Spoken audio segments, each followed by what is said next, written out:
ஏசப்பாவின் நாமத்தினாலே நான் உங்களை ஆசீர்வதிக்கிறேன். பிரியமானவர்களே, இந்த செல்லின் மூலமாக பார்க்க போனா பரலோகத்தையும் இவங்க வசப்படுத்திடுவாத தெரியுது. வேதத்துக்கும் இவங்க செல்லுல போடுறதுக்கும் நிறைய வித்தியாசம் இருக்கிறது.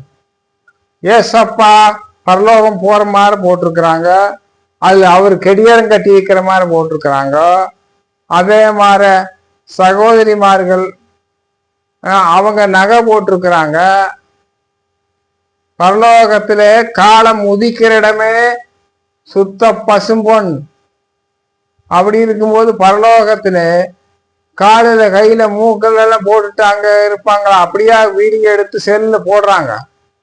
அப்படியா பரலோகம் இருக்குது? பரலோகத்துல எங்கும் மகிமை, பரலோகத்துல வெண் வஸ்திரம். பல மண்டலங்களுக்கு எங்கள் பிதாவே, உம்முடைய நாமம் பரிசுத்தப்படுவதாக, ராஜ்யம் வருவதாக, உம்முடைய சித்தம் பரலோகத்திலே செய்யப்படுவது போல பூமியிலும் செய்யப்படணும். பரலோகத்துல எப்படி செய்யறாங்க? அங்க பூரா வெண்வஸ்திரம், மகிமை. இங்க பார்த்தீங்கன்னா ஊழியர்கள் எல்லாம் கலர் கலர் ட்ரெஸ்ஸா போட்டிருக்கிறாங்க. அப்படியாக வெண்வஸ்திரம் தரிச்சிருக்கணும் பிரியமானவர்களே. அதுதான் பரலோகத்திலும் இருக்கிற மகிமை.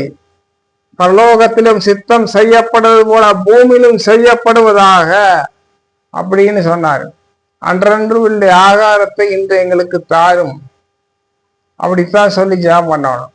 ஆனா செல்லுல போட்டிருக்கிறத பார்த்தா இவங்க சபரித்துக்கு போட்டிருக்கிறாங்க, வேத வசனம் ஒரு மாதிரி சொல்லுது. இதெல்லாம் தவறு பிரியமானவர்களே. ஏசப்பாவின் நாமத்தில் உங்களை ஆசீர்வதிக்கிறேன். God bless you. Amen.